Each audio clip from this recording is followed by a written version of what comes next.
Hello, I am Emily with Chipped and Polished, and today I'm going to be working on these nesting tables behind me. They weren't exactly what I thought they were when I first picked them up. I got them from a listing on Facebook Marketplace, thought they were real wood, thought they were in better condition.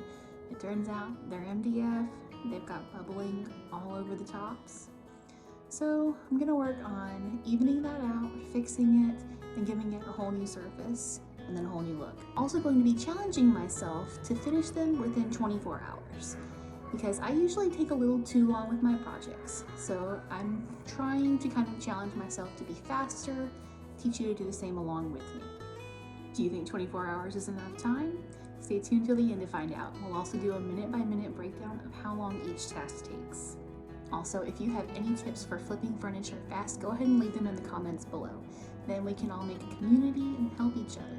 Flip furniture fast, make money faster if we're flipping for profit. My first tip is do not be me. No, but seriously, try to buy quality pieces. The first owner of these had them outside on her porch, and it was just a blurry photo on Marketplace.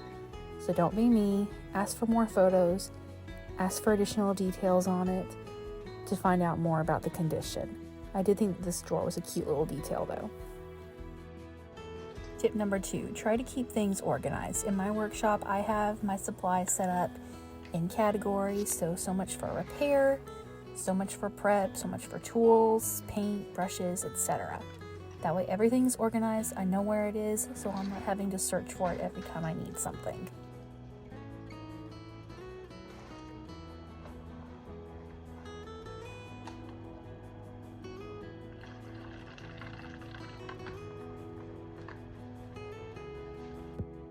So we got the full lineup here. First we'll start with cleaning. So I got Krug Cutter and water in this bottle. That's just water, so we're rinsing.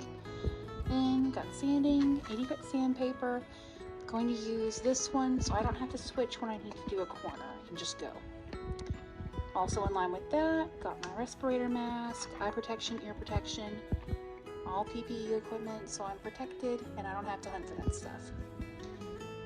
After sanding, filling everything in, and then sealing that off with shellac so that everything has an even, uniform surface. Then priming, painting, and I've got my roller here. Roller brush is inside. I'll get that in the morning. Alright, so it is almost 1:30, so I have until 1:30 tomorrow to finish these. And if you know, the first thing you gotta do on a good furniture flip is clean it. Tip number 3, don't skimp on the prep. Make sure that you're cleaning thoroughly, rinsing thoroughly so you don't have any residue on there.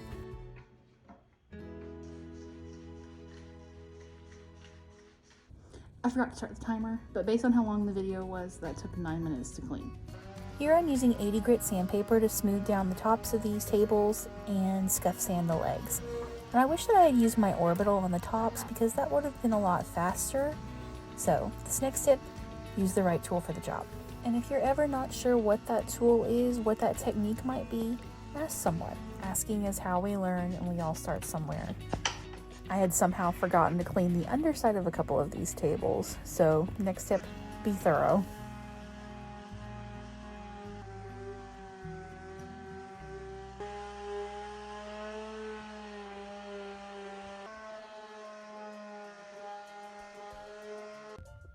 That was 33 minutes and 42 seconds of sanding. And here I'm mixing up Bondo to cover the exposed MDF areas. For those of you who don't know, Bondo is an all-purpose putty. It comes in 2 parts, the putty and then a cream hardener. So this hardens up in about 15 minutes and then I can go ahead and sand it and move on to the next step. And typically this is used as a heavy-duty wood filler, but I'm not really filling here so much as I'm just trying to even out that surface and make it uniform.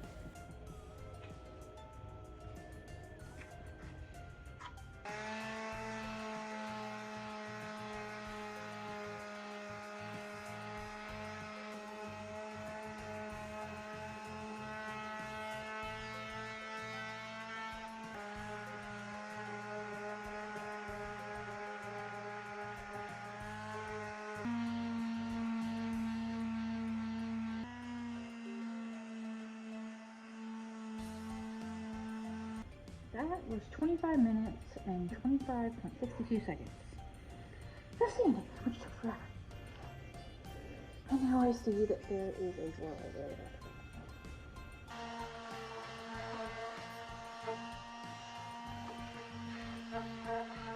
Alright, 2559.58.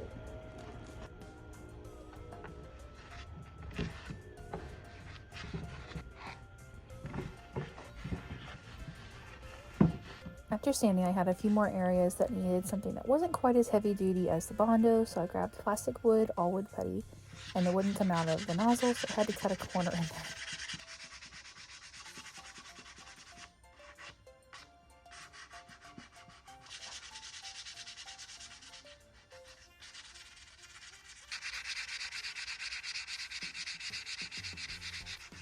After sanding everything smooth and wiping away the dust, it was time to go ahead and spray the tops with shellac. The shellac works hand in hand with the Bondo to give everything a uniform surface, but it also gives the MDF an oil-based barrier to protect it against any water-based products I'm going to use, such as my primer or acrylic base paint. If I were to skip the shellac, then most likely the MDF could swell again. Gotta stop now, because shellac's gonna take 2 hours to dry. So by that point it'll be dark, and since I don't have lighting in my garage, that's pretty much all I can do for today. So tomorrow, start fresh. Good morning. It's almost 8 o'clock. I'm getting ready to prime, set up plastic. See, everybody's set up. So with that set up, it's only gonna take a few minutes to spray primer on, and then I'm just waiting for it to dry so much until I can flip it upside down, prime again, wait until I can recoat with paint. I ended up deciding that it made more sense to flip them over first, to do the bottom or upside down coat first. This brings me to my next tip, which is to know your products, and you'll see why in a second. I guess it's too cold out here right now because they both sprayed a little bit and then wouldn't do anything else. I'm gonna bring them inside, let the cans warm up a little bit. Let it warm up a little bit out here. I don't know what else to do. We'll try again in a couple of hours, I guess. And that was 9 minutes of trying to prime and not being able to. Now obviously I've known for a while that of course paint, primer, all of these products can freeze. But I just didn't think about it. I thought, I have a garage now. It'll be plenty warm in there. But no, so I had to wait a couple of hours before going ahead and finally priming. I forgot to set the timer for priming that time, but it was about 12 minutes. The second can of spray paint clogged, so I had to go in and get a needle, poke it, dig out the dried stuff. Once that dries, a little bit dries to the touch, then we'll flip them over and do another coat to the tops.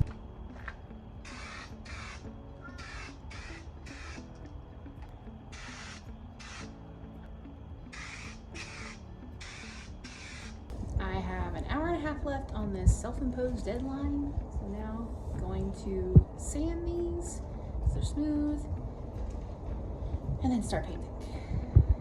If I really wanted to be fast, I could skip that sanding until dead last and smooth it out then, but I also want to do it right.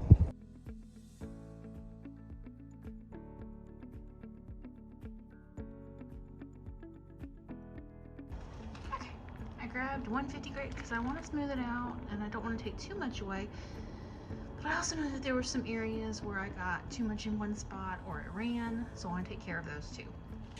And speaking of not being able to use a spray can perfectly, my next tip would be give yourself grace. Things are going to happen, just roll with it, keep going.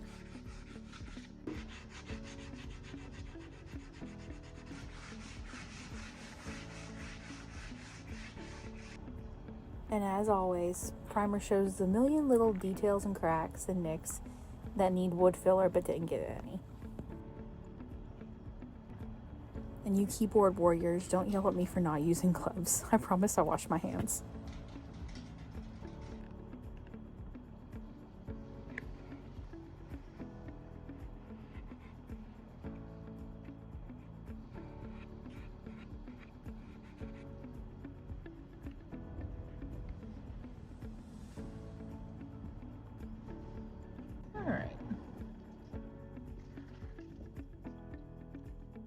17 minutes and 36 seconds of wood filling.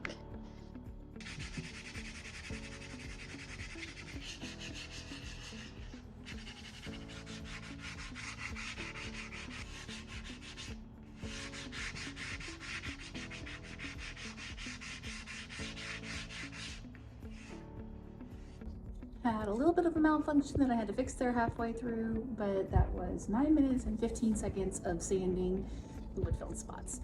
So now I can go ahead and paint. But I only have 30 minutes left. And to paint these, I use Fusion Mineral Paint's Picket Fence color, which is just plain bright white. And I rolled this on with a foam roller just because rolling's a little bit faster than brushing, but it did give me a thinner coat.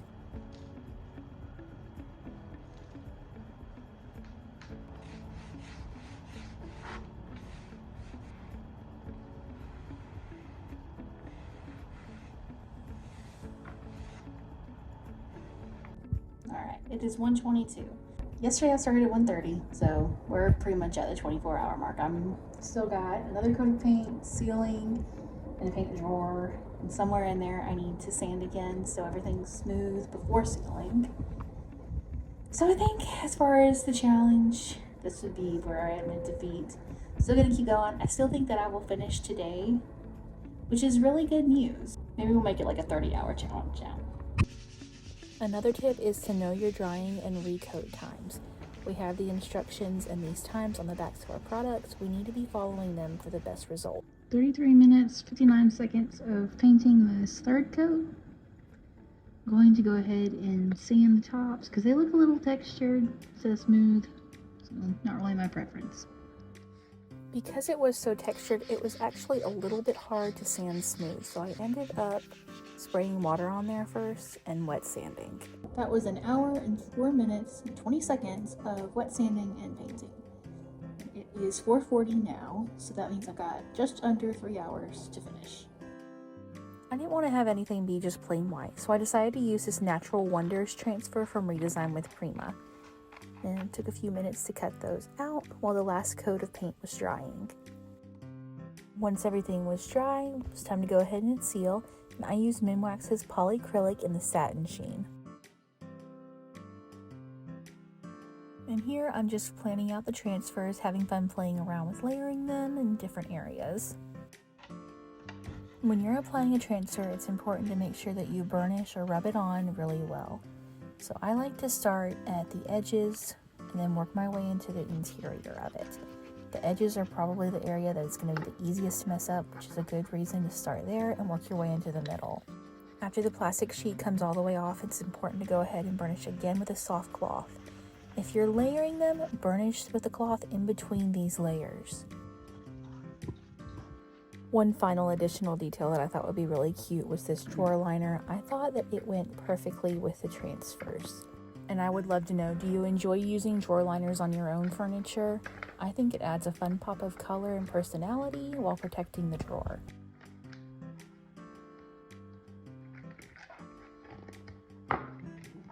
After getting the liner mostly in place, I like to use my transfer tool to go ahead and smooth out any air bubbles and make sure everything's laid down right. You can also use a credit card or something similar for this step.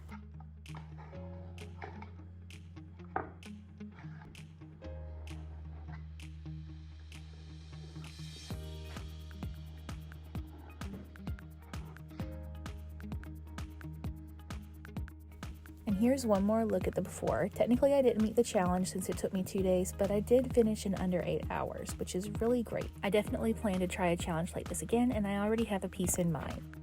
And here is the after. I think that these little nesting tables turned out so cute. I love the floral details, and I love that they have a new life.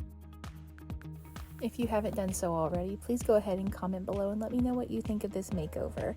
And also send this to somebody who loves furniture flipping. If you wouldn't mind taking a second to like this video, that really helps me out. Also, please subscribe for more furniture flipping content. Have a wonderful day.